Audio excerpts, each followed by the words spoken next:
Welcome back to the Whispering Hour, where the world sleeps, and stories wake. Tonight's episode drifts into the quiet days after Christmas, when the celebrations fade, the streets empty, and the lights stay on as if something is still waiting. Now, let's begin. Christmas in that part of the country always arrived quietly, not with crowds or noise but with lights left on a little too long, and streets that emptied earlier than they should have.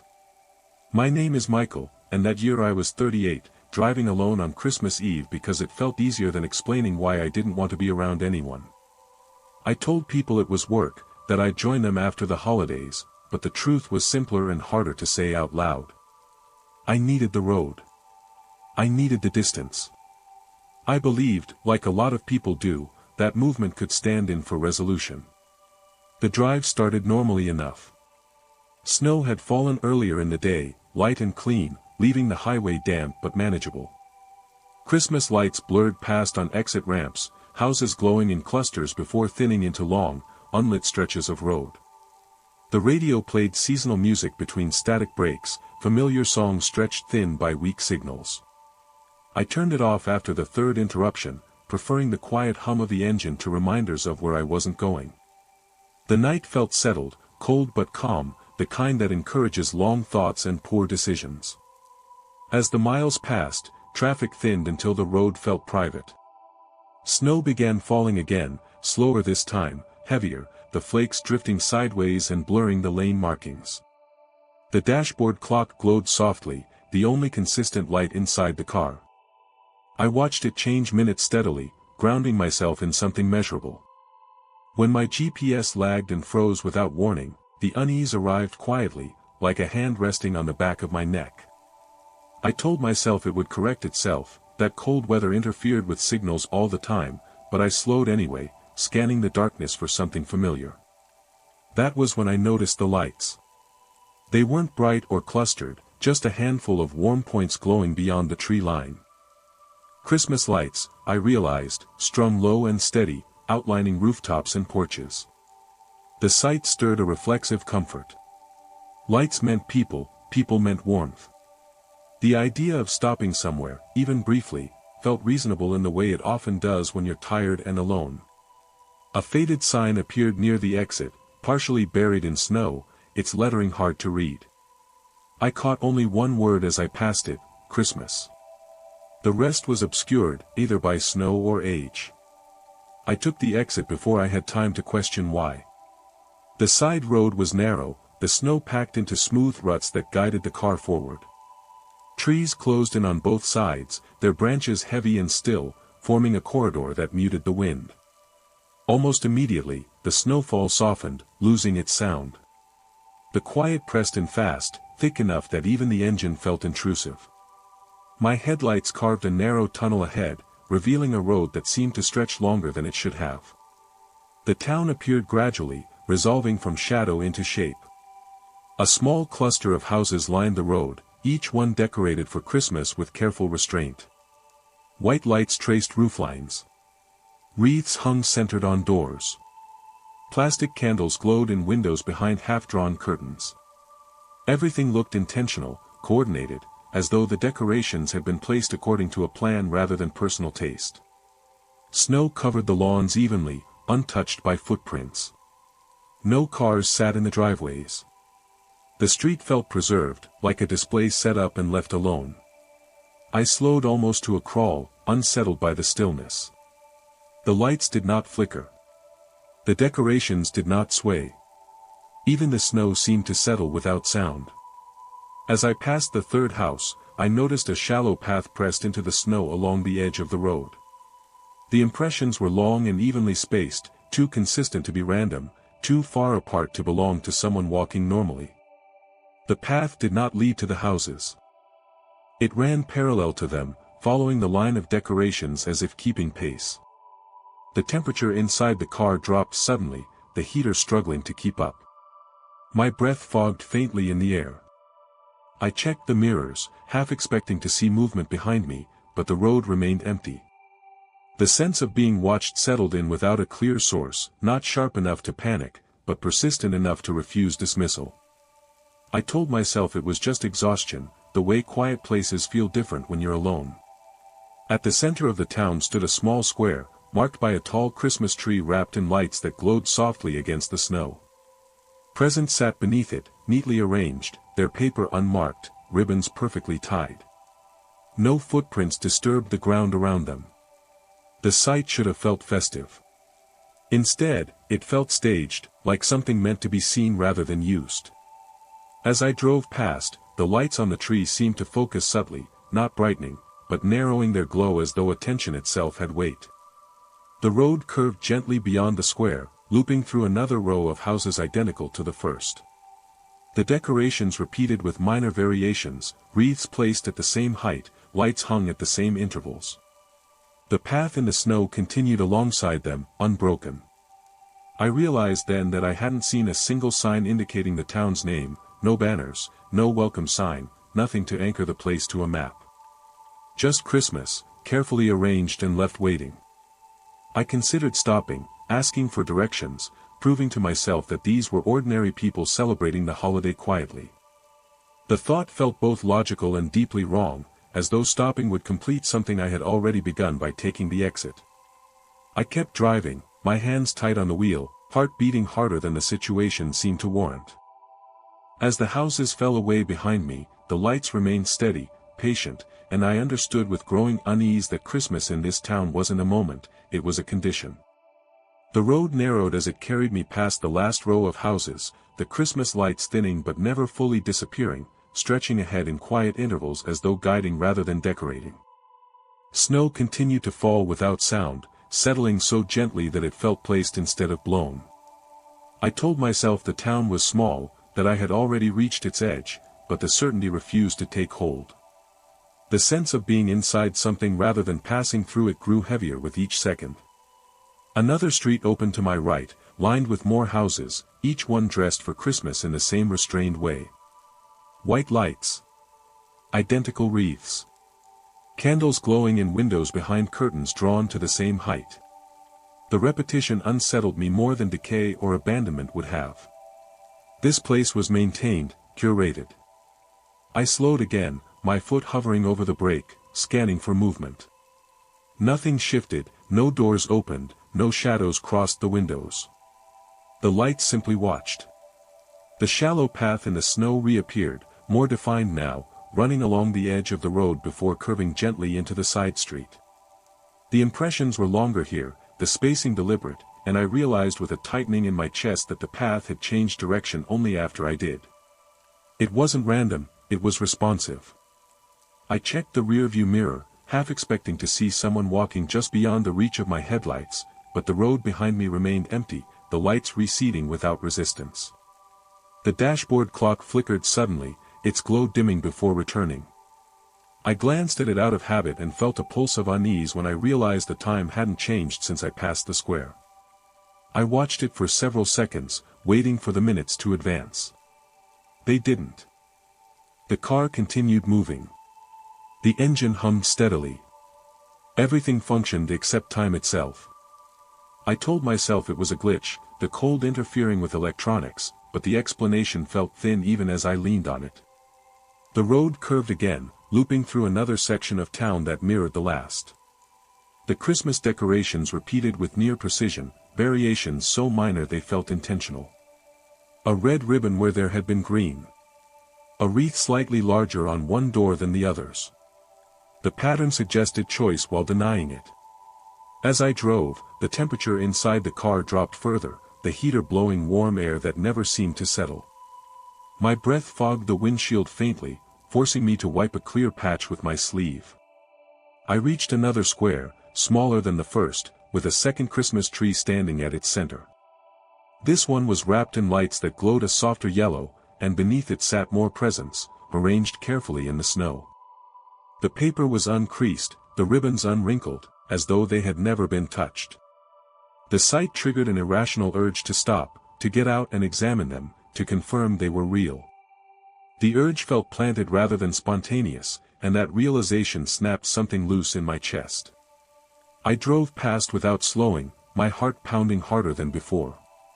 As I left the square, I noticed the lights in the windows shifting subtly. They didn't flicker or brighten. They leaned forward, their glow narrowing as though attention itself were being focused. The sense of being observed sharpened into something almost physical, pressing against my skin. I rolled my shoulders, trying to shake the feeling, but it followed me, stretching with the distance as though proximity mattered less than I hoped. The road dipped and rose, the houses thinning again, and for a brief moment I felt a surge of relief. Trees closed in, their dark shapes breaking the symmetry, and the Christmas lights faded behind me. Snow regained its sound, the soft whisper of flakes striking the windshield grounding me in something familiar. I exhaled slowly, realizing how tightly I had been holding my breath. Then the lights appeared again ahead. Not the same cluster, not the same square, but another stretch of houses dressed for Christmas, arranged along the road as though they had always been there. The realization hit hard and quiet. I had not turned around, I had not taken a side street. And yet the town continued, repeating itself in careful variations, offering the same scenes again and again. The clock on the dashboard flickered and jumped forward suddenly, correcting itself by several minutes at once. The shift made my stomach lurch. Time, it seemed, was being released in pieces. Panic stirred at the edges of my thoughts, but it remained muted, distant, as though the town itself discouraged urgency. I pressed the accelerator, testing the response. The engine protested briefly before settling, but the distance between me and the lights ahead refused to close. They maintained their place on the horizon, steady and patient, no matter how fast I drove. The shallow path in the snow kept pace along the road's edge, the impressions sliding past at the same rhythm as my movement. I understood then that this place did not need barriers or signs to keep people inside. It relied on repetition, on familiarity stretched thin until it became confusion. Christmas, stripped of warmth and turned into pattern, became the mechanism. I drove on, heart pounding, knowing with growing certainty that the town was not trying to trap me by force. It was waiting to see how long I would keep believing the road still led somewhere else. I don't know when I stopped believing the road would lead me out. The realization didn't arrive as panic or revelation, but as a quiet resignation that settled in my chest, heavy and calm at the same time. I kept driving because stopping felt worse, because motion was the only thing that still felt like choice. The Christmas lights ahead glowed steadily, never drawing closer, never falling behind, their warmth flattened into something observational rather than inviting. Snow continued to fall without sound, erasing the road behind me almost as quickly as I traveled it. The houses began to thin again, their decorations fading into the dark as trees closed in on both sides. For the first time since entering the town, I felt the faintest sense of relief. The road straightened, the lights receding, and the sound of snow returned softly, grounding me in something familiar. I watched the dashboard clock closely, half expecting it to freeze again, but the minutes advanced normally now, steady and measurable. My shoulders loosened slightly, though the tension never fully left. After several long minutes, the trees gave way to open space, and the road widened into what looked unmistakably like a highway on-ramp. Reflective markers lined the shoulder. A green sign loomed ahead, its lettering blurred by snow but legible enough to recognize real place names. Relief surged sharp and sudden, enough to make my hands shake on the wheel. I merged onto the highway without slowing, the familiar rush of wind and passing lanes pulling me back into a world that behaved the way it was supposed to. The storm intensified briefly, then softened, the snow falling at a normal angle again, striking the windshield with sound and weight. Traffic appeared ahead, sparse but real, taillights glowing red through the snowfall. I focused on them, letting their presence anchor me, afraid that looking away might undo the fragile sense of escape. Mile markers passed at regular intervals. The clock continued its steady march forward. Everything worked the way it should have all along. I reached my destination hours later, long after midnight, the house dark and quiet except for a single strand of Christmas light still glowing on the porch. I sat in the car for a long time before going inside, listening to the engine tick as it cooled, replaying the drive in fragments that refused to line up cleanly. When I finally slept, my dreams were filled with repetition, streets looping endlessly, lights glowing without source, presents waiting beneath trees no one touched. I told myself the experience would fade with time. In some ways, it did. The sharpness dulled, the memory settling into something quieter, easier to set aside during the day. But Christmas has a way of resurfacing things you think you've left behind. Every year after that, as December crept in and lights began appearing on houses, I felt the same low unease settle under the season's familiar warmth. The first year, I noticed it while driving through my own neighborhood late at night. Snow had fallen earlier, light and clean, and the street was lined with houses decorated for Christmas.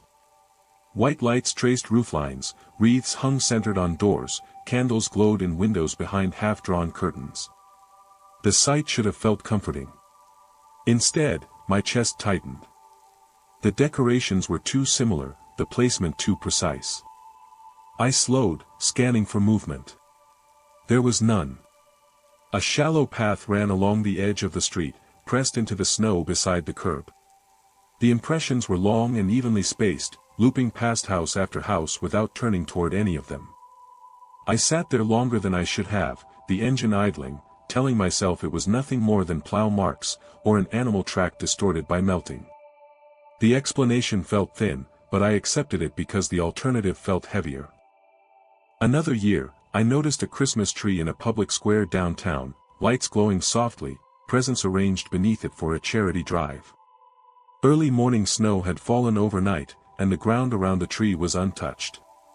No footprints, no signs anyone had approached it yet. The sight triggered the same quiet alarm, the same sense that something was being displayed rather than shared. I left quickly, unsettled by how familiar the scene felt. I still drive on Christmas Eve sometimes, though I plan my routes carefully now. I avoid unfamiliar exits, small towns without names, decorations that feel too coordinated to be personal. I don't follow lights just because they're warm, and I don't assume celebration means safety. I understand now that some places don't celebrate Christmas as a moment. They preserve it, repeating it carefully, waiting for travelers who are tired enough, lonely enough, or distracted enough to mistake the pattern for welcome. Somewhere out there, beyond the highways and maps, that town is still glowing quietly under falling snow, its wreaths perfectly centered, its presence waiting beneath trees no one claims. And every Christmas, as the roads empty and the world grows quiet, it watches the drivers who pass by, patient enough to know that eventually, someone will take the exit. Christmas morning is supposed to feel lighter than the nights that come before it, a quiet pause where the world exhales after weeks of buildup. That was what I expected when I pulled off the highway just after dawn, following a road dusted with fresh snow toward a town I had never planned to visit. The sky was pale and low, the kind of winter gray that flattens distance and makes everything feel closer than it really is. I told myself I was only stopping for gas, maybe coffee, something warm before continuing on. The detour felt harmless, even sensible, the kind of small decision people make every day without consequence. The town announced itself slowly. A few decorated street lamps appeared first, each wrapped with green garland and red bows stiff with frost. Then came houses, modest and close together, their roofs edged with white lights still glowing despite the daylight. Christmas decorations lingered everywhere, not in excess but with care, as though someone had gone to great effort to make sure nothing was forgotten. Snow lay smooth across lawns and sidewalks, unmarked by footprints. No cars moved through the streets. The quiet felt deliberate, not empty in the way early mornings usually are, but held, as though the town were waiting for something to begin. I slowed as I passed through the main street, scanning for signs of life. Storefronts were decorated for the holiday, wreaths centered on glass doors, paper snowflakes taped inside windows. Lights glowed warmly behind the glass, but the interiors were still. A diner sat on the corner with a neon open sign lit in its window, the red letters bright against the gray morning. Relief stirred at the sight. Open meant people, people meant normal. I pulled into the lot and parked near the entrance. The door unlocked easily, the bell above it chiming softly as I stepped inside. Warmth washed over me, carrying the smell of coffee and something sweet beneath it. The diner looked ready for customers. Tables were set neatly, menus lay open at each booth. A pot of coffee sat steaming behind the counter, but there was no one there. No cook in the back, no waitress moving between tables. The radio behind the counter played Christmas music at low volume, the sound thin and distant, as though coming from another room entirely. I stood there for a moment, listening. The song ended, replaced by static that crackled briefly before another track faded in. The sound felt wrong in the empty space, too intimate without anyone to share it. I called out, a simple greeting, my voice louder than I intended. It echoed faintly and went unanswered. The sense of unease settled in quietly, the way it does when something ordinary refuses to behave the way it should. I poured myself a cup of coffee without thinking, the action automatic, grounding. The coffee was hot, fresh. I took a sip and felt the warmth spread, reassuring in its normalcy. Still, the absence pressed in. I noticed then that the windows facing the street were fogged slightly from the inside, as though the diner had been occupied recently, and then abandoned all at once. Condensation clung to the glass in uneven patches, disturbed in places as though someone had leaned there, watching. Outside, the street remained empty. No movement, no sound. I paid for the coffee, leaving cash on the counter despite knowing no one was there to take it, and stepped back into the cold. The bell chimed again, cheerful and misplaced. As the door closed behind me, I felt the faintest hesitation, a sense that the space had noticed my departure. I drove on, deeper into town, unsettled but unwilling to turn back yet. The streets curved gently, leading past more houses decorated for Christmas, their lights still on, their windows glowing softly.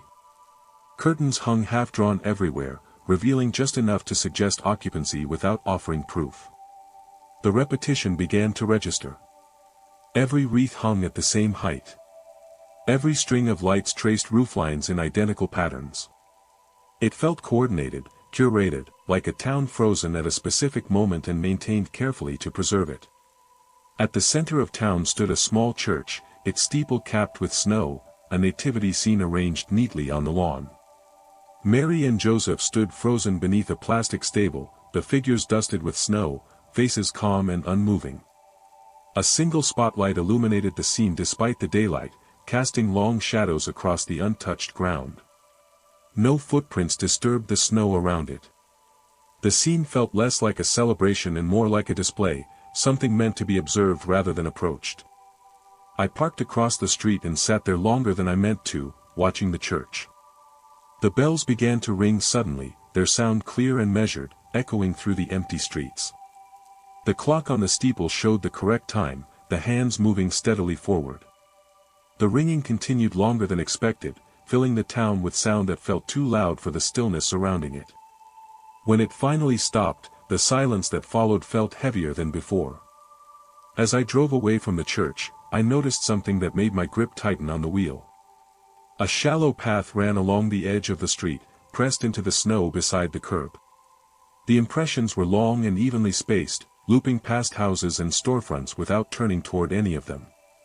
The path followed the road, keeping pace with me as I drove, unbroken and deliberate. I checked the mirrors, half expecting to see someone walking just out of sight, but the street behind me remained empty. The farther I went, the more the town seemed to repeat itself.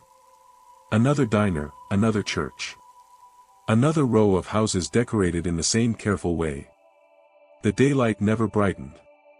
The sky remained flat and gray, as though time had paused somewhere between night and morning. I realized then that I hadn't seen a single sign welcoming me to the town or pointing the way out. No name, no directions, just Christmas, arranged and preserved, stretching on without variation. I slowed, heart beating harder than it should have, the quiet pressing in from all sides. The thought crept in, unwanted and heavy, that this town wasn't celebrating Christmas at all. It was holding on to it, repeating the morning again and again, waiting to see who would notice the difference between tradition and being kept. The sense of repetition followed me no matter which street I turned onto, settling in slowly until it felt less like a suspicion and more like an accepted fact. The town did not expand or contract. It rearranged itself. Every turn offered a familiar variation, a diner with the same fogged windows, a row of houses decorated with identical restraint, a small shop with lights glowing behind locked doors. The decorations never changed style or color, only position, as though the town were testing combinations rather than offering variety. I began to notice how carefully the snow lay across everything, smooth and untouched, erasing the idea that anyone moved here at all. I drove past another diner, this one on the opposite side of the street, its open sign glowing faintly despite the daylight. The parking lot was empty, its surface pristine except for the same looping tire marks I had seen earlier, circling without purpose before fading beneath fresh snow. I slowed instinctively, a part of me wanting to stop again, just to prove that the first place had been an anomaly.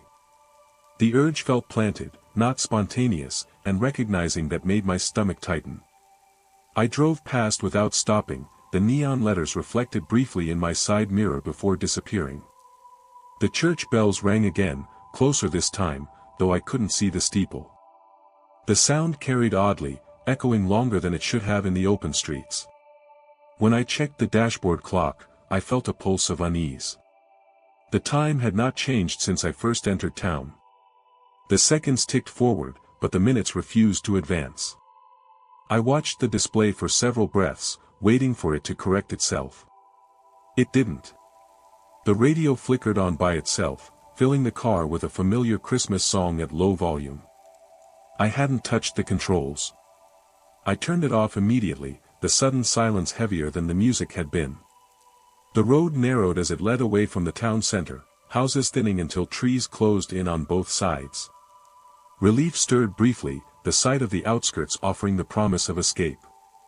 The snow regained its sound, whispering softly against the windshield, and I allowed myself to believe I had found a way out. The road straightened, stretching ahead in a long pale line, and I pressed the accelerator slightly, eager to put distance between myself and the quiet behind me. After several minutes, the trees opened again. Another cluster of buildings appeared ahead, arranged around a small square. Christmas lights glowed, wreaths hung centered on doors. A second church stood at the far end, its steeple identical to the first, the clock face showing the same unmoving time. The realization landed heavily. I had not turned around, I was certain of it, and yet the town continued, offering itself again with subtle rearrangements. Panic stirred, sharp and sudden, but it dulled quickly, smoothed over by the town's calm persistence. I parked near the edge of the square and stepped out of the car, needing the physical certainty of the cold air.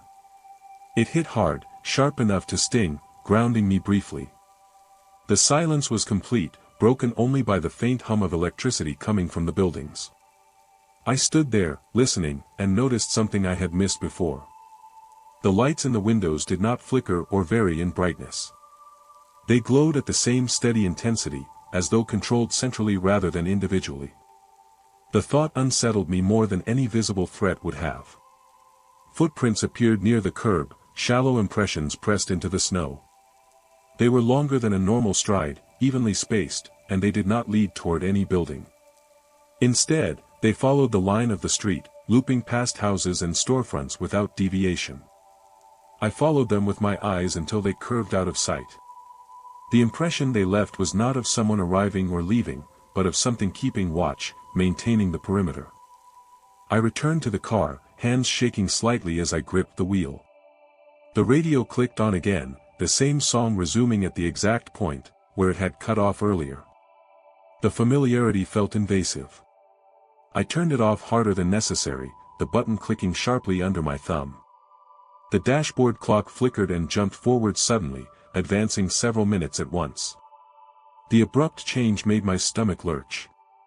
Time, it seemed, was being released in fragments. I drove on, heart pounding, trying different streets, different turns, any deviation that might break the pattern.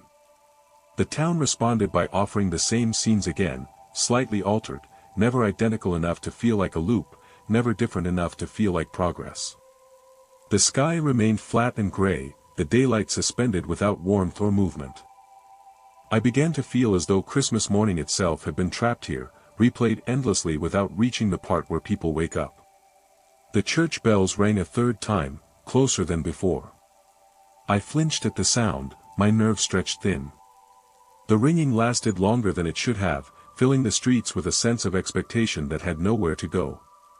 When it finally stopped, the silence pressed down harder than before. I realized then, that the town wasn't waiting for night to fall or morning to continue, it was waiting for someone to decide to stay. The thought followed me as I drove, heavy and persistent. This place did not need force or barriers. It relied on comfort, on familiarity, on the quiet suggestion that there was no urgency to leave. Christmas, stripped of its movement and warmth, became a holding pattern. And the longer I remained, the more the town seemed to believe I belonged there. I don't remember deciding to leave the car behind, only realizing that I was standing in the middle of the street, the engine ticking softly as it cooled behind me. The stillness felt heavier outside, the cold sharper, as though the town preferred visitors to stay enclosed, contained. Snow fell lightly, soundless again, settling across my footprints almost as soon as I made them. The church stood ahead of me, its doors closed, its nativity scene illuminated despite the flat daylight. The figures looked smaller up close, their painted faces worn smooth by time, eyes fixed forward in expressions of calm devotion, that felt rehearsed rather than sincere. I approached the scene slowly, my breath fogging the air.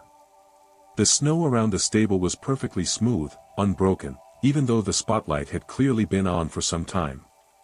No one had come to look, no one had adjusted the figures or brushed away the accumulating frost.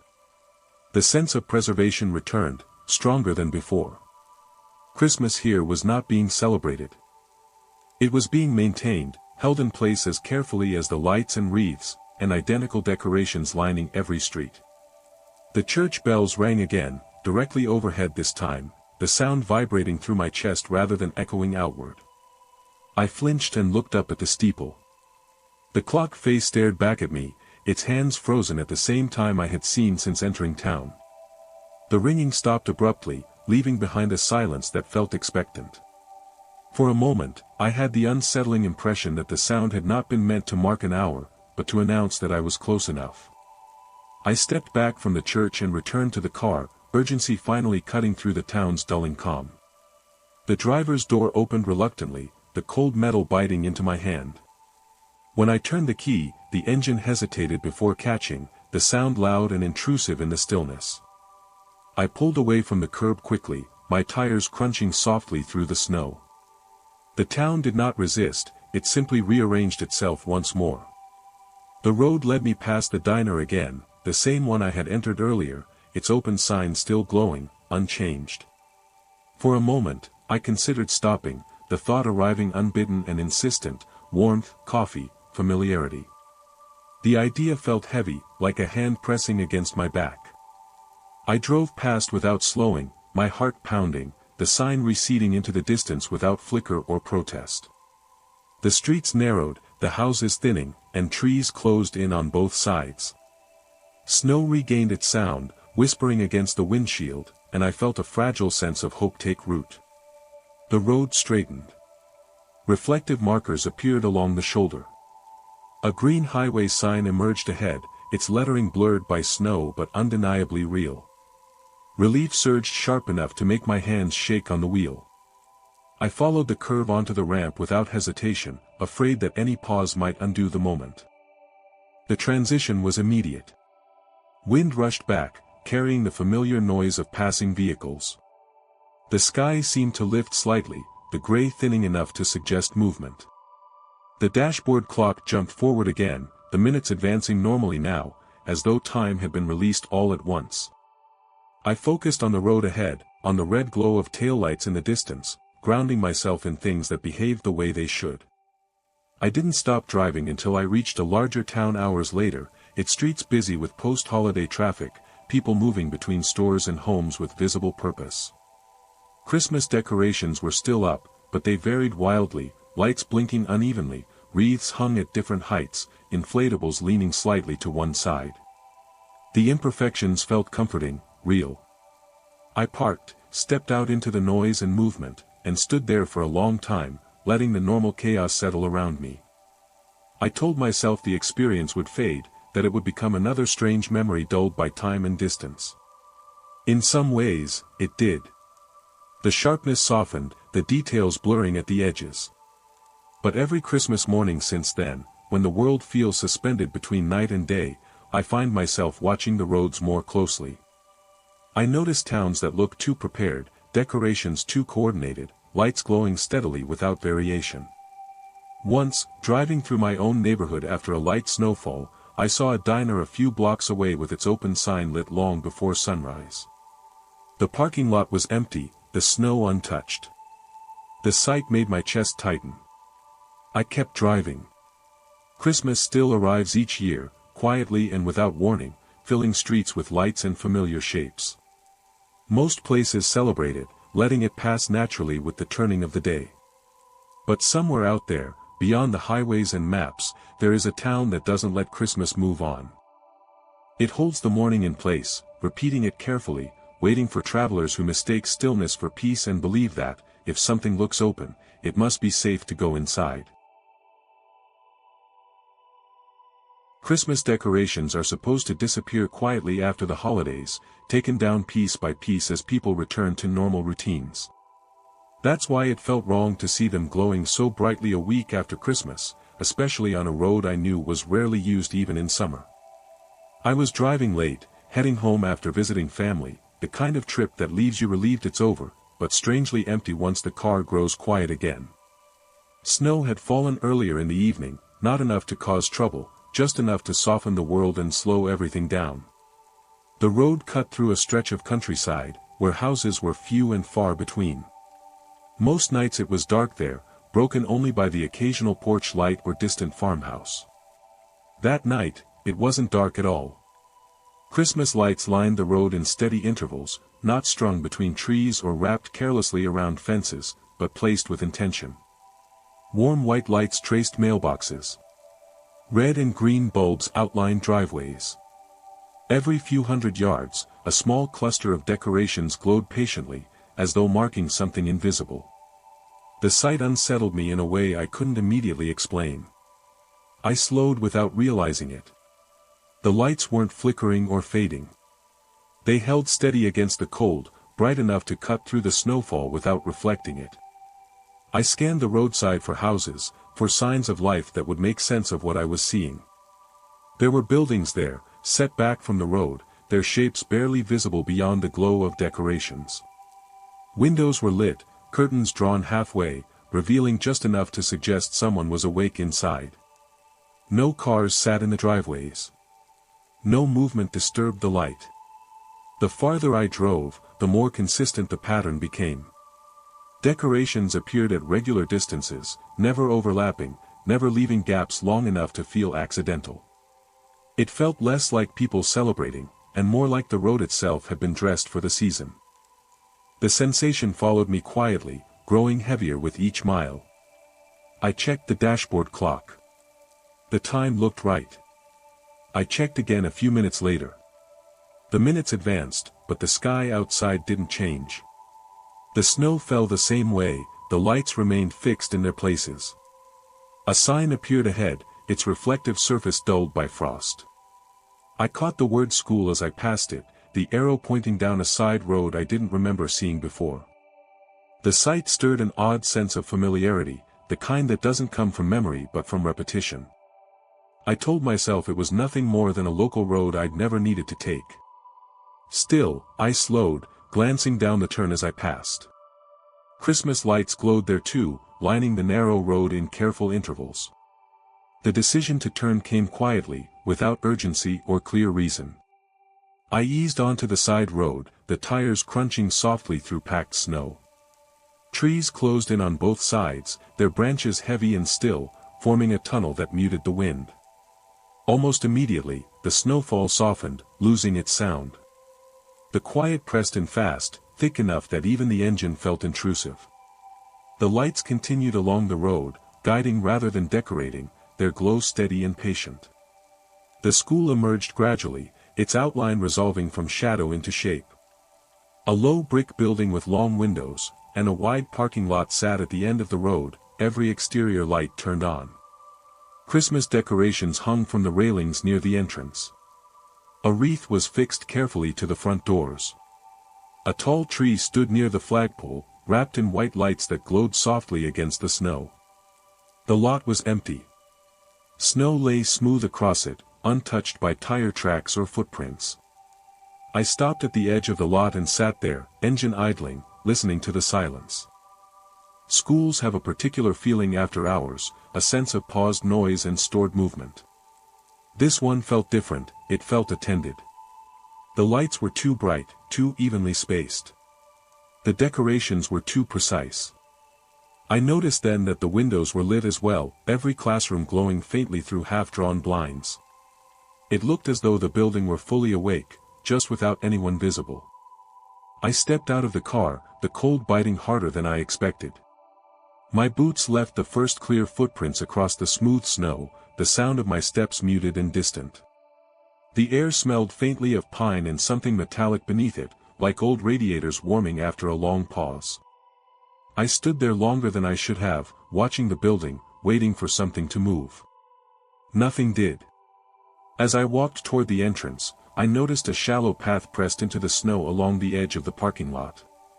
The impressions were long and evenly spaced, looping around the building without leading toward any door. The pattern suggested repetition rather than arrival, movement without destination. The sight tightened something in my chest. I followed the path with my eyes, until it disappeared behind the far corner of the school. The doors were unlocked. I realized that immediately, before I touched them, the awareness settling in with uncomfortable clarity. The wreath hung perfectly centered, its ribbon unruffled by wind or time. The glass reflected the lights behind me, doubling them, making it difficult to see inside. For a moment, I considered turning back, telling myself I had no reason to be there. The thought felt distant, less urgent than it should have. Inside, the lights hummed softly. The sound reached me even through the glass, a low, steady vibration that suggested warmth and activity. I raised my hand toward the handle and paused, a quiet warning surfacing too late to stop the motion. As my fingers brushed the cold metal, I caught my reflection in the glass. For just a moment, it didn't move when I did. The delay was slight, almost deniable, but it was enough to make my breath catch. The school remained silent and brightly lit, Christmas decorations glowing patiently against the snow. And standing there in the quiet, I understood with growing unease that this place wasn't closed for the holidays, it was waiting for them to end. The door opened without resistance, swinging inward with a softness that felt practiced, rather than neglected. Warm air spilled out immediately, carrying the faint smell of cleaning solution layered over something older, a metallic undertone that reminded me of radiators heating up after long disuse. The contrast with the cold outside made my head swim briefly. I stepped inside before fully deciding to, the quiet hum of the lights settling around me, as the door eased shut behind my back.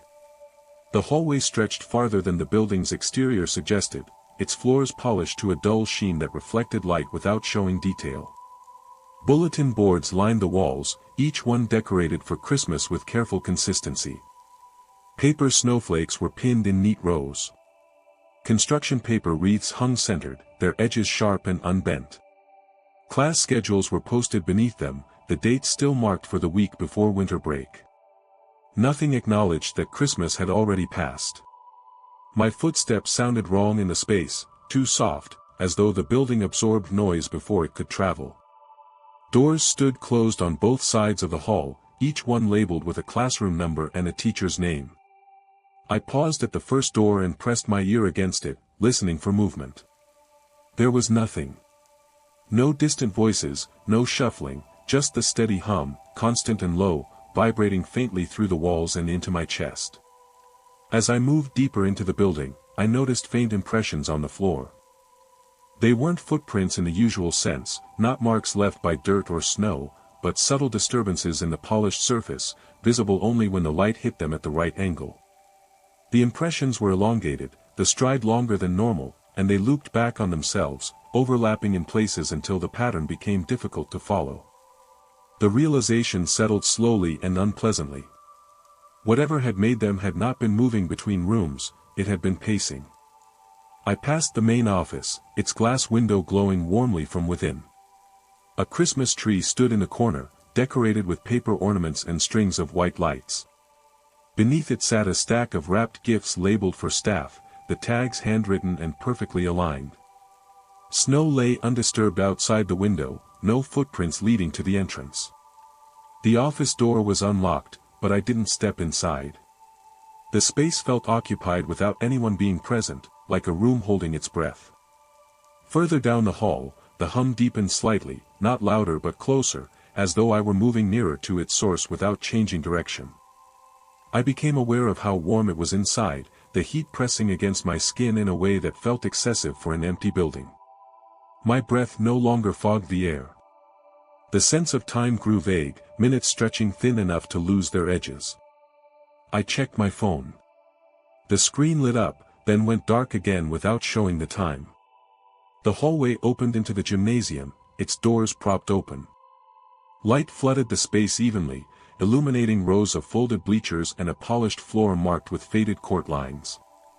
At the center of the gym stood a large Christmas tree, taller than the one in the office, its lights glowing steadily.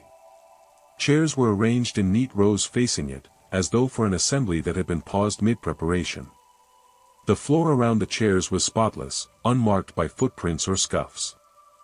I stood at the threshold, unwilling to step fully inside.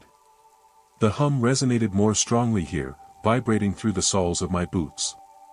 The chairs were arranged too precisely, each one aligned with the next, their placement suggesting careful planning rather than convenience.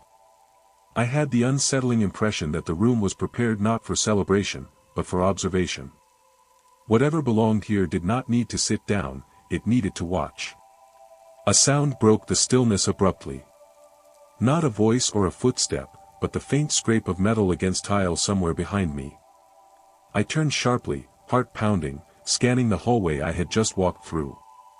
It looked unchanged, doors closed, light steady. The sound came again, closer this time, rhythmic and deliberate. It matched the looping impressions on the floor, the same measured spacing, the same sense of movement without a rival. I backed into the gym without realizing it, my focus locked on the hallway. The scrape stopped. The silence that followed felt heavier than before, thick with expectation. I became aware then of my own reflection in the glossy gym floor, distorted and elongated by the light. When I shifted my weight, the reflection followed a fraction of a second too late. The delay was unmistakable. The lights dimmed subtly, not enough to plunge the room into darkness, but enough to narrow their focus. The Christmas tree at the center of the gym glowed more brightly by comparison, its lights drawing attention inward. The hum settled into a steady rhythm that felt almost synchronized with my breathing. I understood then that the building wasn't empty. It was full of patterns, repeating themselves carefully, waiting for someone to notice the difference between presence and participation. The exit suddenly felt very far away. I turned toward it, fighting the growing sense that the school preferred me where I was, standing still in a space designed to hold attention rather than people. The scrape sounded again, closer now, circling rather than approaching. I moved toward the doors, every step deliberate, refusing to hurry. Something about haste felt like surrender. Behind me, the Christmas lights continued to glow steadily, patient and unblinking, as though the holiday itself had been paused here, preserved beyond its proper time. And as I reached the edge of the gym, I knew with quiet certainty that the school was not waiting for students to return. It was waiting to see who stayed after Christmas was supposed to be over. I don't remember deciding to move faster, only realizing that the space around me had begun to feel too balanced, too carefully arranged for my presence to remain accidental. The scrape sounded again, farther to my left now, tracing the perimeter of the gym in a slow, deliberate arc. It never crossed the open floor, it never hurried. The sound suggested patience rather than pursuit, and that made it worse. I stepped back into the hallway, keeping my movements measured, resisting the urge to run, because something about the building felt tuned to urgency, as if panic were the response it understood best. The hallway looked unchanged at first glance, but the distance felt longer than before, the light spaced just far enough apart to make progress feel uncertain. The hum followed me, steady and intimate, vibrating through the walls and into my chest. I focused on the exit sign glowing faintly at the far end, its red letters a small, imperfect promise. As I moved, I became aware of the impressions on the floor again, the elongated marks looping back on themselves. They were closer now, overlapping my own path, not blocking it, just acknowledging it. When I passed the main office again, I noticed the gifts beneath the tree had shifted. Not dramatically, just enough that their alignment felt off, the tags no longer perfectly straight. The change was small, but it carried weight. Something here responded to movement, adjusted itself when attention shifted. I did not look longer than necessary, looking felt like engagement. The front doors came into view at last, glass panes reflecting the hallway lights behind me and the snow-muted daylight beyond. Relief rose sharply, almost painful in its intensity. I crossed the final stretch quickly, my boots loud against the floor now, the sound echoing down the corridor. The hum deepened for a moment, pressing close, then thinned as I reached for the handle. The metal was warm beneath my hand, warmer than it should have been. The doors opened, releasing a rush of cold air that cut through the heat clinging to my skin. I stepped outside without hesitation, the winter biting hard enough to make my eyes water. The contrast was violent and grounding. Snow fell with sound again, whispering against the parking lot, the world reasserting itself in familiar ways. Behind me, the school stood unchanged, lights glowing steadily, decorations pristine, offering no sign that anything inside had noticed my departure. The parking lot remained untouched except for my own footprints, already softening at the edges. The looping path around the building was still there, its impressions clean and deliberate, circling without destination. I did not follow it. I walked straight back to my car, opened the door, and sat there for a moment longer than necessary, breathing hard, waiting for the pressure to lift. It eased gradually, not disappearing, but loosening enough that I could think. The drive back to the main road felt shorter than it should have. The side road released me without resistance, the trees thinning, the snow resuming its ordinary fall. When I reached the highway, traffic appeared ahead, sparse but real, taillights glowing red through the gray. The dashboard clock advanced normally now, minutes clicking forward with reassuring indifference. I did not slow down. In the days that followed, the memory of the school dulled without fading. It settled into the background of my thoughts, resurfacing in quiet moments rather than vivid flashes. I returned to routine, to work, to the slow dismantling of Christmas decorations everywhere else. Trees were dragged to curbs, lights went dark, wreaths disappeared from doors. The world moved on the way it was supposed to, but some things stayed with me. Every January after that, I began noticing buildings that didn't let the season go. Schools with lights still on late at night, long after winter break had ended. Decorations left up too carefully, paper snowflakes taped in straight lines that never curled at the edges. Parking lots swept clean of footprints after fresh snow.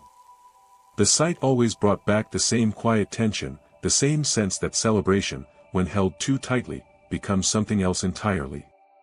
Once, driving past a local school weeks after the holidays, I saw a Christmas tree glowing faintly in the gym, through a row of high windows. The lot was empty, the snow undisturbed. I slowed without meaning to, my chest tightening, then forced myself to keep going, looking felt like permission. I understand now that not all places are eager for people to return. Some are content with repetition, with holding a moment in place long after it should have passed. They don't announce themselves with danger or decay, they preserve what was familiar, waiting for someone to mistake maintenance for welcome. Somewhere, in a town I will never be able to name, that school is still lit, its halls warm, its decorations perfectly arranged. Christmas there has not ended, it has simply been postponed, looping quietly, patient enough to wait for anyone, who wanders in after the season is supposed to be over, and decides, just for a moment, to stay. Shopping malls are supposed to die slowly after Christmas, their energy draining away as decorations come down and crowds thin out. That's why it felt wrong to see the parking lot so full of light and color on December 26th, especially at that hour. I had taken a late shift at work and left after closing, the kind of night where the road feels longer simply because you want it to end. Snow had fallen earlier, light and steady, leaving the streets clean and reflective. When I saw the mall sign glowing ahead, red and green lights still pulsing cheerfully against the dark, the sight felt oddly reassuring. I told myself I would stop only long enough to use the restroom, maybe grab a coffee if anything was still open. The parking lot was mostly empty, but not abandoned. Cars were spaced out in neat intervals, every third or fourth row occupied, as though arranged rather than parked naturally.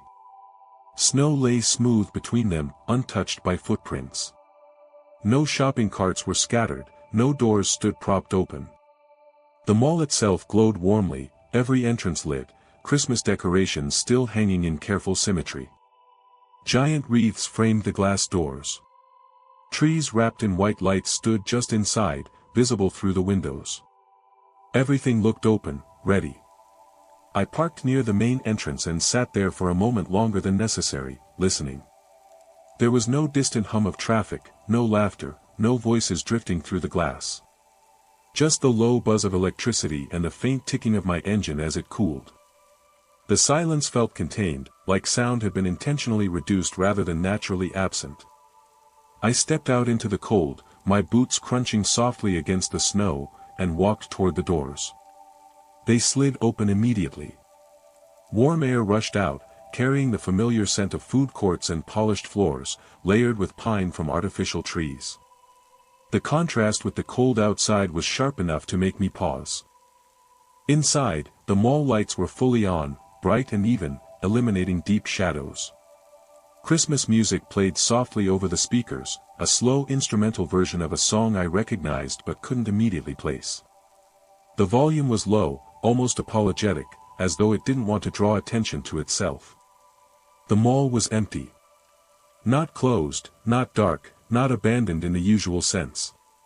Empty in a way that suggested absence rather than neglect. Storefronts were lit, displays arranged perfectly behind glass. Mannequins stood frozen mid-gesture, dressed in winter coats and scarves, faces angled just enough to feel intentional. Sale signs still hung in windows, bold red letters promising discounts that no one was there to claim. Decorations lined the walkways at regular intervals, trees placed precisely where foot traffic would normally slow. I walked deeper inside, my footsteps echoing faintly despite the soft music.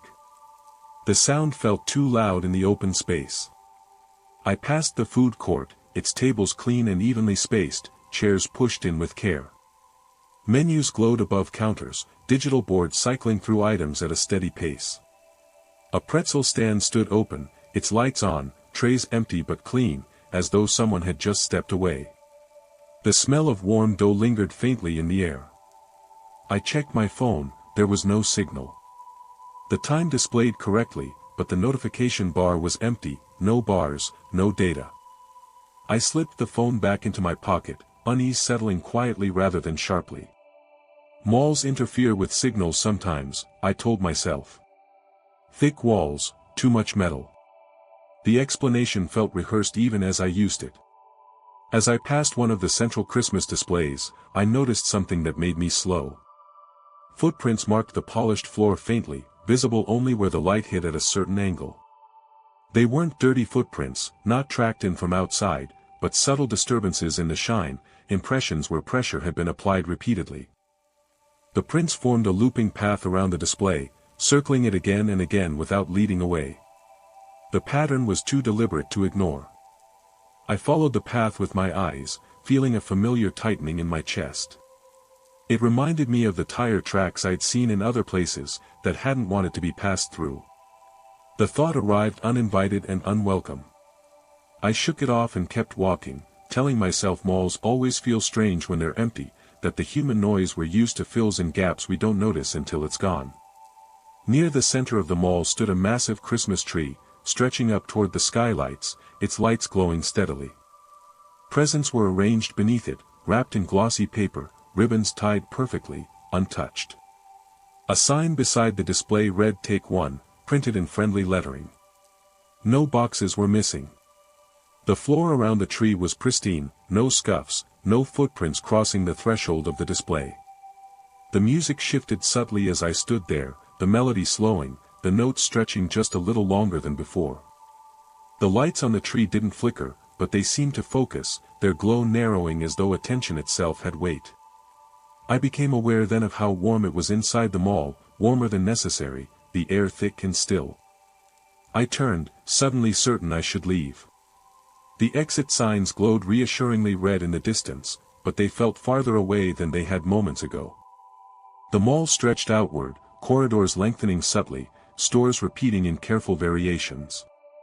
Another clothing shop, another jewelry counter, another identical holiday display placed just far enough apart to suggest choice.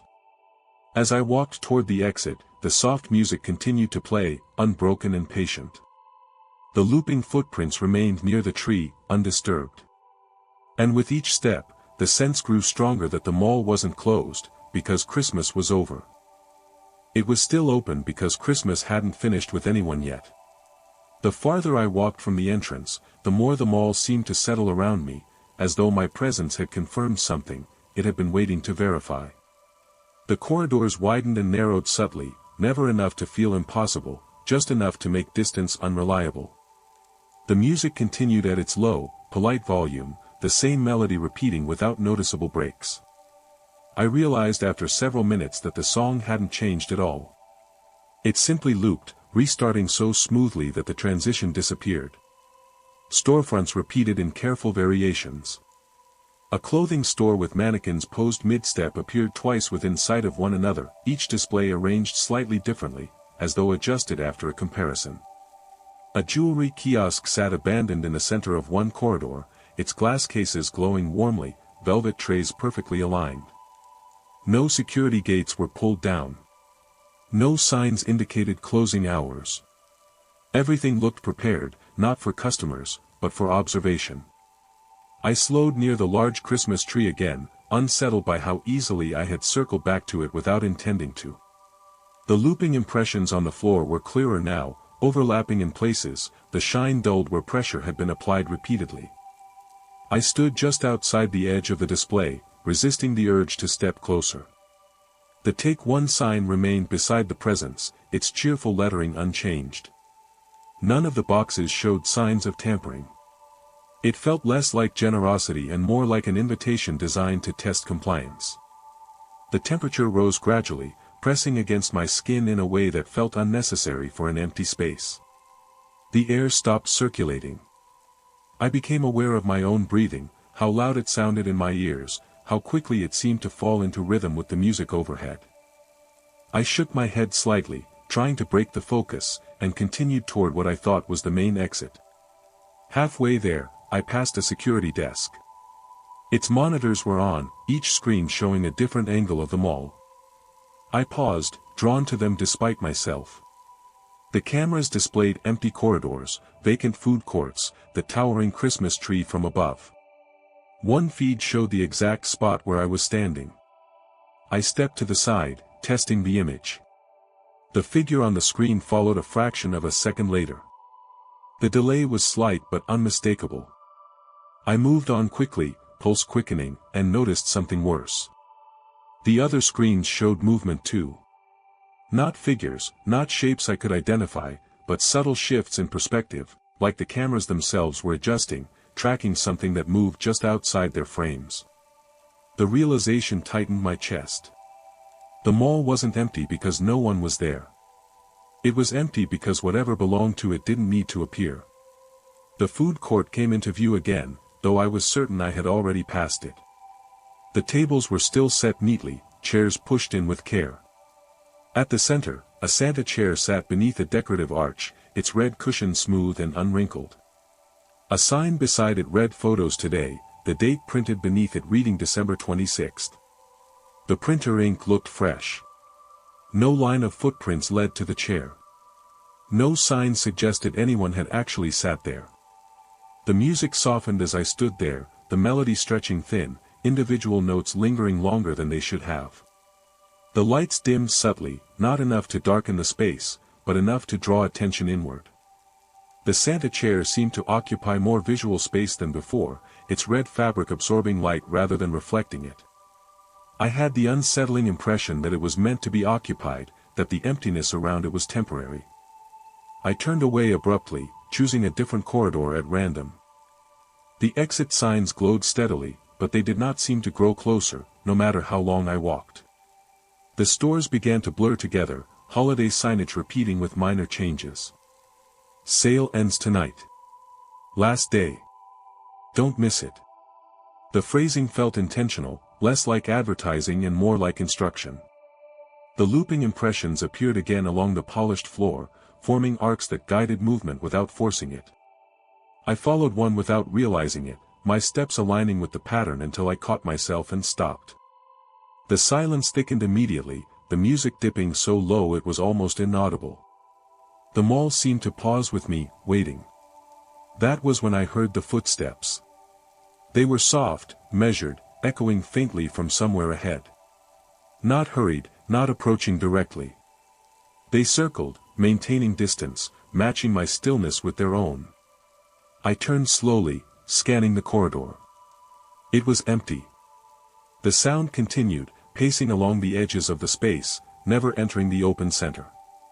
Panic flickered, sharp and unwelcome, but it dulled quickly, smoothed over by the mall's steady calm. I realized then how effective the place was at regulating emotion, encouraging compliance over urgency. Christmas lights glowed overhead, decorations unchanged, the holiday preserved perfectly beyond its time. I forced myself to walk again, deliberately this time, choosing direction rather than allowing it. The footsteps followed, never closing the distance, never falling behind. The mall did not chase, it adjusted. And with each step, the certainty grew heavier that the exits were not meant to be found accidentally. They were meant to be chosen, and the mall was very patient about waiting for someone to decide to stay instead.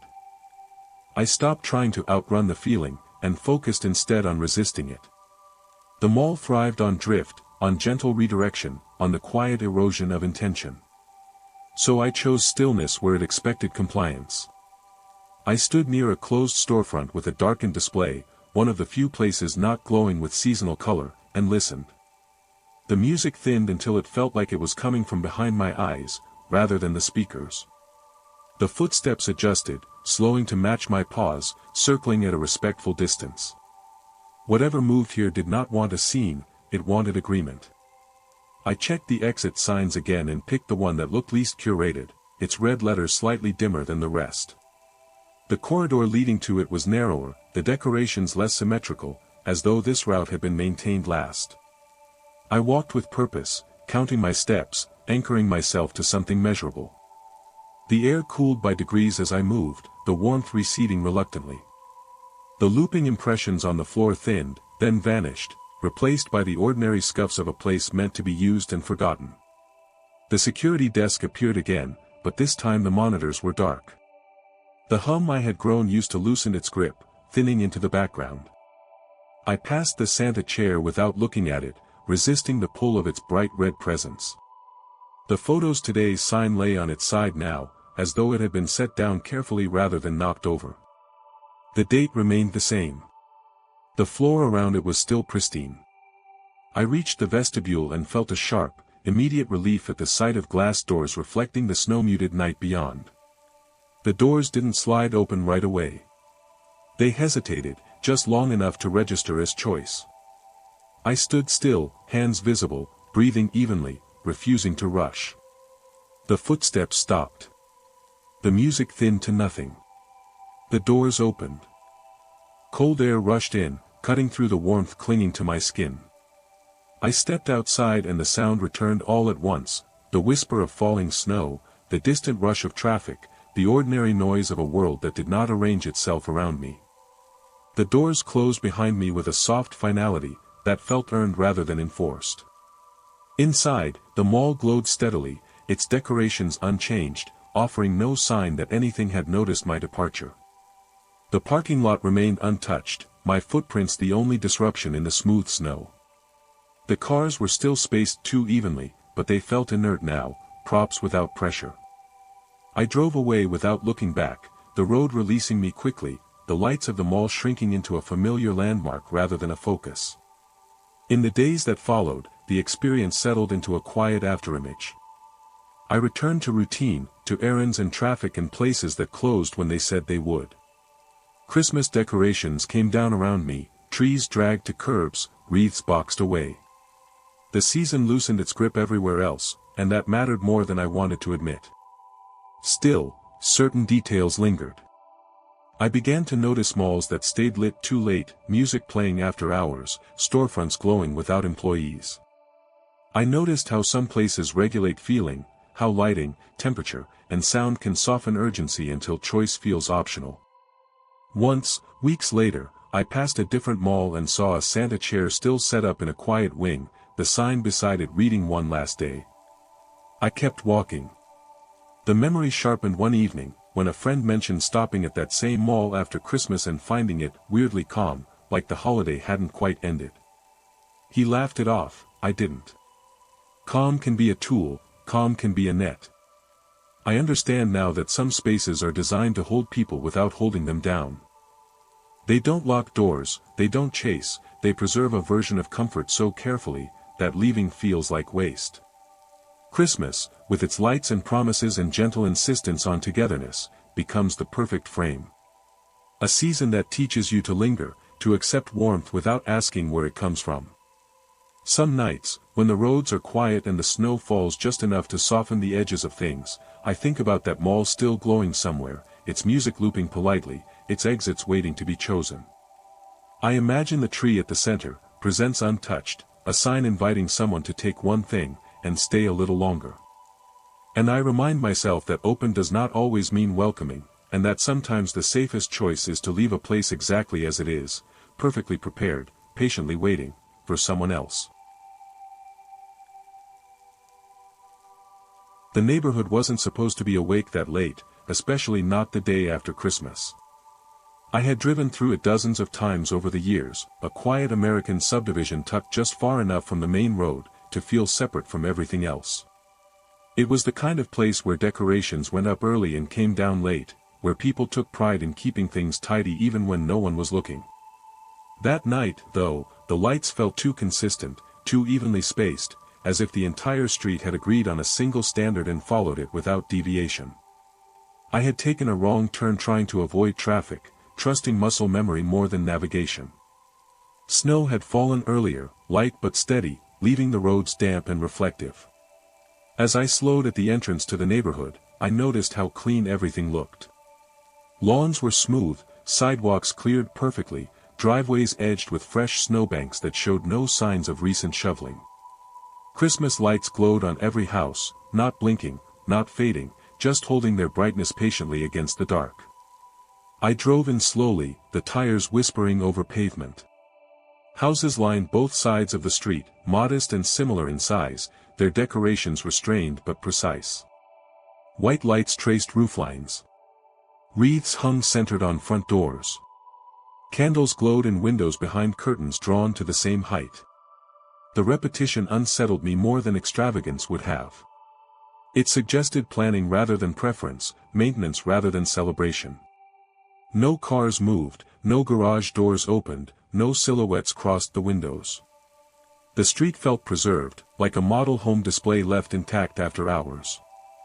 I checked the time without thinking. It was later than I realized, the kind of hour when even decorated neighborhoods usually went dark. The realization sat uncomfortably as I continued forward, scanning for a turn that would lead me back to something familiar. At the first intersection, I slowed to a stop. A four-way crossing opened up, the streets branching off in identical directions, each lined with the same houses, the same decorations, the same steady lights. No stop signs stood at the corners, no street names were visible, just snow and symmetry. I chose the road to my right, the decision arbitrary but necessary. The deeper I drove, the quieter it became. Snow fell again, softer this time, losing its sound as though absorbed by the space around me. The neighborhood seemed to narrow subtly, houses drawing closer together, lawns shrinking just enough to be noticeable. The lights continued without interruption, each house glowing at the same intensity, as though controlled centrally rather than individually. I noticed then that there were no decorations specific to any family. No inflatable figures, no personalized signs, no mismatched colors. Everything adhered to the same restrained palette, the same careful placement. Christmas stripped of individuality became something else entirely, a pattern rather than a celebration. I passed a small park at the center of the neighborhood, its playground equipment dusted with snow, a Christmas tree standing near the benches wrapped in white lights. Presents sat beneath it, arranged neatly, their paper unmarked by weather or handling. The ground around them was smooth, untouched by footprints. A sign staked into the snow read for neighbors, the lettering printed cleanly, without handwriting. The sight made me slow further, unease settling heavier in my chest. As I drove past the park, the houses began to repeat. Not exactly, but close enough that the differences felt intentional. A wreath slightly larger here. A string of lights hung a few inches higher there. The variations felt like adjustments rather than choices. I checked my mirrors, trying to orient myself, and felt a flicker of confusion when the view behind me showed the same stretch of street I thought I had already passed. I turned at the next intersection, then another, testing the grid. The neighborhood responded by offering the same scenery again, rearranged just enough to feel plausible. The sense of movement without progress crept in slowly, tightening with each block. I told myself it was fatigue, the way similar houses blur together at night. The explanation felt thin, but I leaned on it anyway. The temperature inside the car dropped suddenly, the heater struggling to keep up. My breath fogged faintly against the windshield. I adjusted the vents, but the cold lingered, pressing in from all sides. Outside, the lights continued to glow steadily, unbothered by weather or time. I realized then that I hadn't seen a single porch light turn on or off, since entering the neighborhood. Nothing changed, nothing reacted. I stopped the car near another intersection and turned off the engine, needing the silence to listen for something real. The sudden quiet was immediate and total, broken only by the faint hum of electricity coming from the houses. It was uniform, synchronized, like a single system rather than dozens of separate homes. The realization made my stomach tighten. As I sat there, I noticed shallow impressions in the snow along the edge of the street. They weren't tire tracks and they weren't footprints in the usual sense. The impressions were elongated, evenly spaced, looping past driveways without turning toward them. They followed the road itself, circling the neighborhood rather than entering it.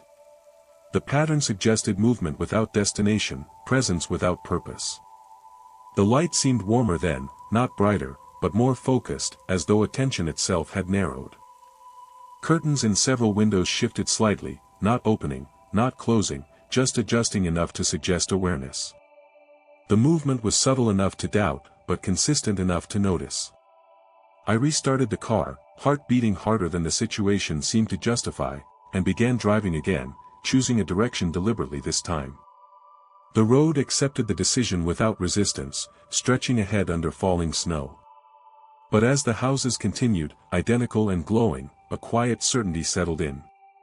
This neighborhood wasn't waiting for Christmas to end, it was waiting to see which house I would choose to stop at. I kept driving, telling myself that neighborhoods always feel strange when you're tired, that symmetry becomes unsettling only when you start looking for patterns. The reassurance didn't settle. The streets continued offering themselves in the same careful arrangement, intersections appearing at regular intervals without signage, houses repeating with restrained variations. I tried to keep track of turns in my head, counting lefts and rights, but the effort dissolved quickly.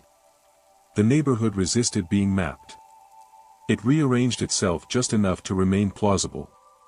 The park appeared again. I knew it immediately, even before I reached the benches and the lit tree.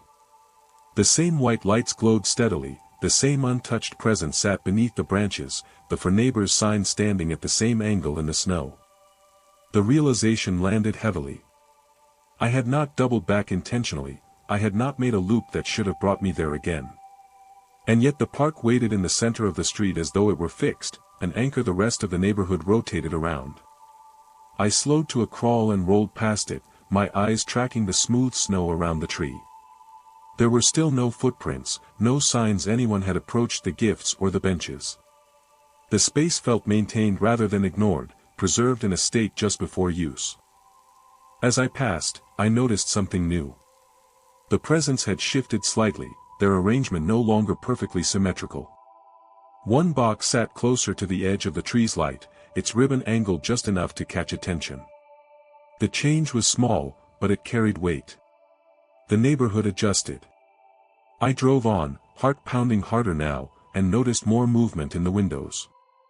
Curtains stirred faintly as I passed, never opening fully, never revealing faces.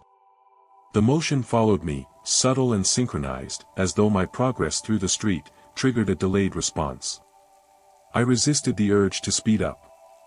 Something about haste felt like compliance rather than escape. The shallow impressions along the curb became more pronounced, the elongated marks overlapping in places, their path tightening as it circled intersections. They no longer felt distant or incidental, they felt current. I imagined them being made just ahead of me, pressure applied carefully to fresh snow, the pattern adjusted in response to my route. The thought made my hands ache, where they gripped the wheel. The temperature inside the car dropped again, more sharply this time. The heater blew warm air that never seemed to settle, the cold pressing in from the glass and metal. My breath fogged the windshield more noticeably, forcing me to wipe a clear patch with my sleeve. Outside, the houses remained warm and bright, their windows glowing steadily. The contrast felt intentional. Comfort preserved on the outside, discomfort reserved for movement. I stopped again, this time near a house on the corner, its wreath slightly larger than the others, its lights hung a few inches lower. The driveway was empty, the garage door closed, snow lay smooth across the walkway. For a moment, I considered getting out, knocking, proving to myself that this was an ordinary place with ordinary people inside. The thought felt heavy, not frightening, just final. I realized then, that the neighborhood didn't need to threaten me to encourage a choice, it offered resolution. The porch light brightened subtly as I watched, not flickering, just increasing in intensity enough to be noticed. The movement was quiet, patient. Curtains inside the front window shifted again, this time holding their new position rather than settling back. I felt the unmistakable sense of being invited without words. The neighborhood did not hurry, it knew the value of waiting. I stayed in the car, engine idling softly, and looked down the street. Other houses seemed to lean forward in my perception, their lights warming, their decorations drawing the eye. Not all at once, one at a time. A suggestion rather than a command. The shallow impressions along the curb tightened their loop near the corner, no longer circling the entire block, but narrowing their focus. I forced myself to look away and drove past the corner house without stopping. The porch light dimmed again, returning to its original glow. The curtains settled. A sense of pressure eased slightly, replaced by something colder. I understood then that refusing an invitation had consequences too. The neighborhood was patient, but it adjusted expectations. The streets narrowed further as I drove, houses drawing closer together, their lawns shrinking until there was barely space between driveways. The lights continued without interruption, stretching ahead in a steady line. I checked the time again and felt a quiet jolt, when I realized only minutes had passed since I entered the neighborhood. The experience felt longer, stretched thin by repetition and attention. The park appeared for a third time, but this time the road curved toward it rather than past it. I slowed, unease tightening into something sharper. The trees' lights glowed warmly against the snow, and the presents beneath it were arranged differently now, forming a loose path leading away from the benches, and toward a nearby row of houses. The For Neighbors sign leaned slightly, its position altered just enough to suggest direction. I didn't follow the path. I turned the wheel sharply, choosing a street that looked no different from the others. The neighborhood accepted the deviation without resistance, the houses continuing, the lights steady. But the sense of being guided did not disappear, it simply shifted, refining itself. I realized then that this place did not trap people by force or confusion alone. It offered completion. A house, a light, an ending that felt easier than continuing to circle. And the longer I drove without choosing, the more the neighborhood seemed to narrow its options, patient enough to wait for me to decide where I belonged. I stopped believing the neighborhood was trying to keep me lost, and started understanding that it was trying to place me. The difference mattered. Getting lost implies confusion, accident, a mistake that can be corrected, being placed suggests intention. The streets no longer felt random or rearranged, they felt curated, narrowed with purpose, guiding attention rather than movement. The houses ahead glowed steadily, each one waiting in its turn, patient enough to let silence do the work. The road straightened abruptly, leading me toward a familiar shape. The park opened up ahead once more, but it was smaller now, compressed somehow, the benches closer together, the tree standing nearer the curb. The lights on the tree glowed more warmly than before, their color shifting just enough to feel welcoming rather than decorative. The presents beneath it were fewer, arranged in a loose arc that pointed clearly toward one house across the street. The For Neighbors sign had been turned slightly, its lettering angled, so there was no mistaking its direction. I slowed to a stop and left the engine running, afraid of the silence that would follow, if I turned it off. The house across from the park was unremarkable at first glance. Same size as the others, same lights, same wreath centered on the door. But as I watched, small details sharpened. The porch light brightened by degrees. The wreath's ribbon shifted gently, though there was no wind. A window near the front glowed more strongly than the rest, its curtains parted just enough to suggest depth beyond the glass. The shallow impressions in the snow tightened their loop, no longer circling the street but narrowing toward the park, then extending across the road in a subtle line. Not a command, a suggestion. I understood then that the neighborhood didn't need me to stop driving. It needed me to stop deciding. Choosing a house would end the motion. End the uncertainty, end the cold pressing in through the glass. My hands shook slightly on the wheel. The heater blew warm air that never quite reached my feet. Outside, the houses looked untouched by winter, their lights unwavering, their windows steady. The contrast felt deliberate. Comfort existed here, but only if accepted on the neighborhood's terms. I pressed the accelerator instead. The car surged forward reluctantly, the engine sounding strained for the first time since I entered the streets. The park slid past my window, the trees' lights blurring briefly before receding. The house across from it dimmed subtly, its porch light lowering, its window glow softening. I didn't look back. The neighborhood responded by narrowing again, the road compressing until it felt less like a street and more like a corridor. Then, just as abruptly as it had tightened, the space released. The houses fell away on one side, replaced by a long, dark stretch of road leading towards something unfamiliar. The lights thinned, then stopped altogether. Snow regained its sound, whispering against the windshield, grounding me in something ordinary. I drove without slowing, afraid the opening might close if I hesitated. When I reached a stop sign, real and worn and imperfect, relief hit hard enough to make my chest ache. I turned and didn't see the neighborhood behind me. The road stretched empty in both directions, trees lining the shoulders, their branches heavy with snow. No glow lingered, no decorations marked the distance. The silence felt natural again, uncurated. I pulled over and sat there for a long moment, breathing slowly, waiting for the sense of pressure to return. It didn't. In the days that followed, the memory dulled without disappearing. I returned to familiar streets, familiar houses, decorations coming down unevenly, lights flickering out at different times. The chaos felt comforting. I told myself it had been exhaustion, the way repetition can distort perception when you're tired. The explanation worked well enough to function. Until the next winter. I began noticing neighborhoods where Christmas lights stayed up too long, glowing steadily well into January. Streets where every house was decorated in the same restrained way, wreaths centered, lights unblinking. Places that felt maintained rather than lived in. Once, driving past a subdivision late at night, I saw a small park with a lit tree and a sign that read "Welcome Home." I didn't turn in. I understand now that some places don't trap people. They offer them a conclusion, a sense of belonging that requires no effort, no explanation, no movement. All you have to do is stop choosing and let the pattern finish itself. Somewhere out there, that neighborhood still glows quietly under falling snow, its houses patient, its light steady. It doesn't chase drivers or confuse them, it waits, and every winter, as people grow tired of circling, tired of searching for exits, it offers the same simple solution. Pick a house, turn off the engine, and finally belong.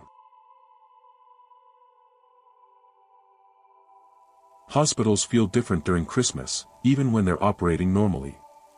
The lights are softer, the halls quieter, the decorations restrained enough to suggest warmth without celebration. That's why it felt wrong to see the building so brightly lit when I passed it late that night, its windows glowing against the snow as though it were expecting visitors long after visiting hours had ended. I wasn't planning to stop.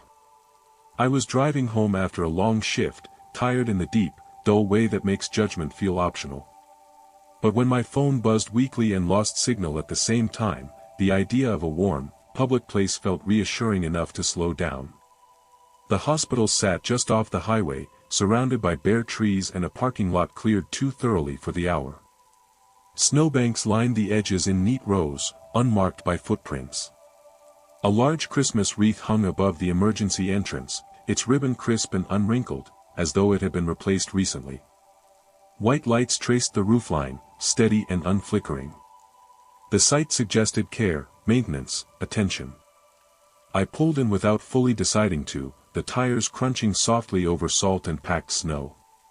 Inside, the automatic doors opened immediately, releasing warm air that smelled faintly of antiseptic and pine. Christmas music played somewhere overhead, low and instrumental, the melody thin enough to disappear if you didn't focus on it. The lobby was empty. Not quiet in the way hospitals usually are at night, with distant footsteps and murmured voices, but still, the air itself feeling held.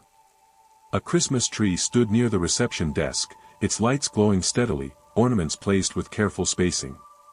Beneath it sat wrapped boxes labeled for staff, their tags typed rather than handwritten. I stepped inside and waited for someone to notice me. No one did. The reception desk was lit, monitors on, chairs pushed neatly into place. A clipboard lay open with sign-in sheets dated correctly for the week, the most recent entry marked earlier that evening.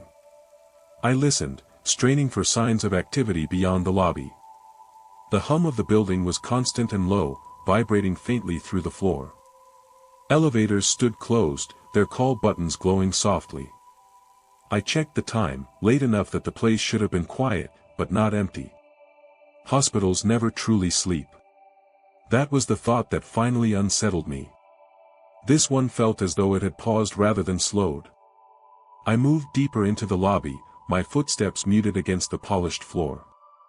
Hallways branched off in clean lines, each one brightly lit, decorated with simple garlands and paper snowflakes taped at even intervals along the walls.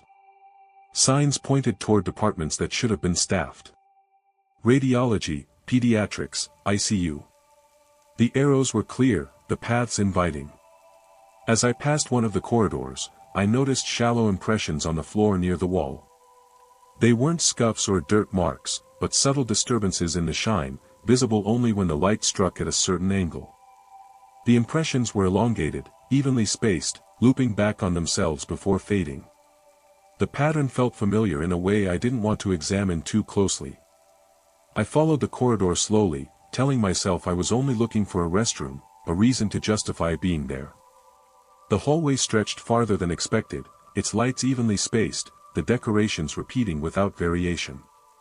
Doors lined both sides, each one closed, their small windows glowing softly from within. No silhouettes passed behind them, no sounds leaked out. Halfway down the hall, I passed a nurse's station. The desk was fully stocked, charts stacked neatly, monitors glowing with unreadable data. A Santa hat rested on the back of one chair, its red fabric draped carefully, as though placed there rather than forgotten. A mug sat beside a computer, steam no longer rising from it, but the surface still warm when I brushed it accidentally with my hand. The contact made my breath catch.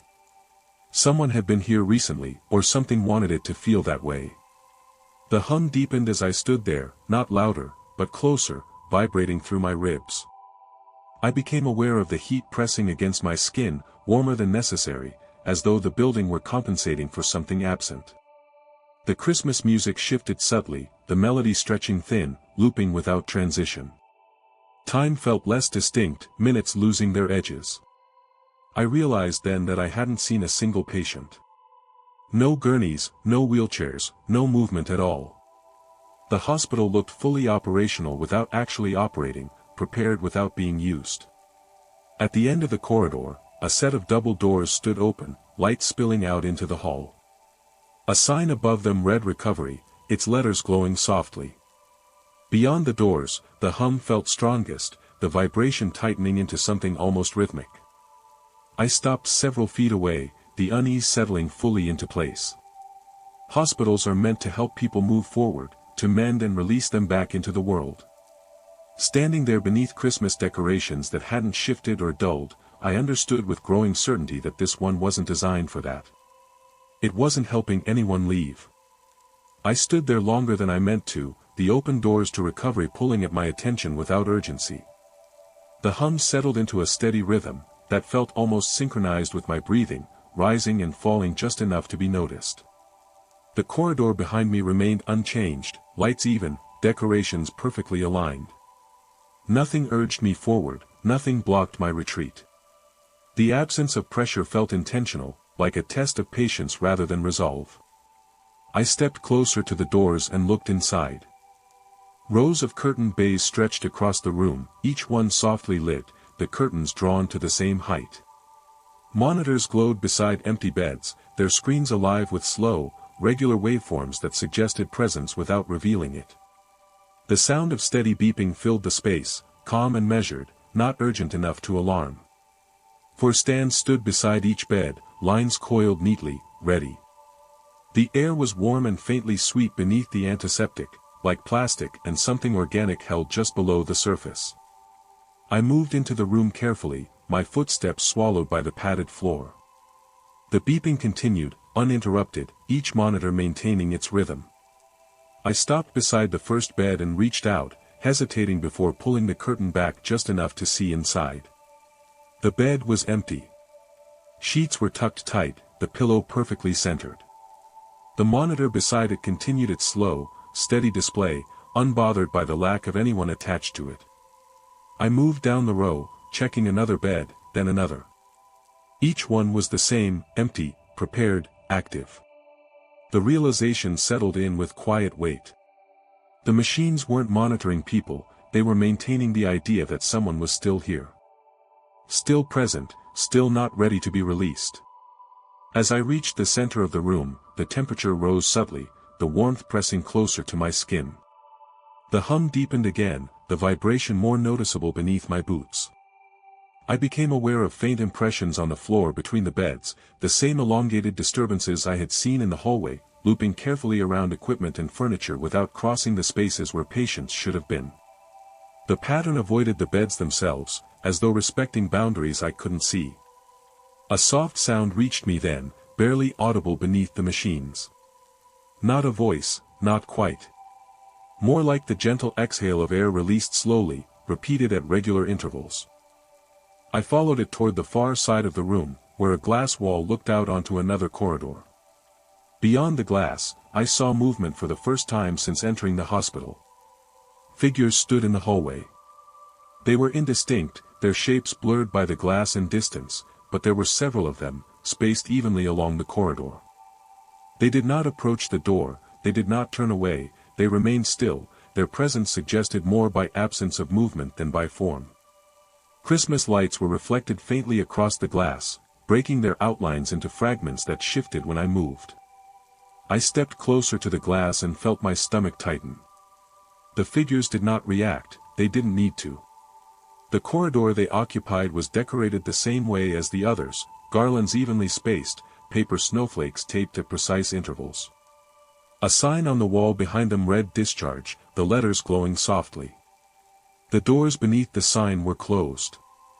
The beeping behind me changed then, the rhythm slowing slightly, stretching its intervals.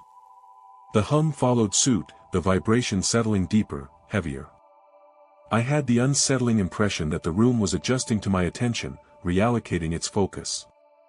I stepped back from the glass and the figures blurred further, their edges dissolving into reflection and light. I turned toward the exit, the open doors suddenly feeling farther away than before. The path between the beds seemed longer, the space subtly expanded. The impressions on the floor overlapped more densely now, their looping patterns tightening as though responding to my shift in intention. The warmth pressed closer, the air thick enough to make breathing feel deliberate. As I reached the doorway, one of the monitors emitted a soft chime, different from the steady beeping. I froze. The screen beside the nearest bed flickered, the waveform changing briefly before settling again. A small line of text appeared beneath it, too faint to read from where I stood. The sight triggered a reflexive urge to step closer, to confirm what it said, to understand what had changed. The urge felt planted, heavy and persistent. I resisted it and moved into the hallway, the hum easing slightly as I crossed the threshold.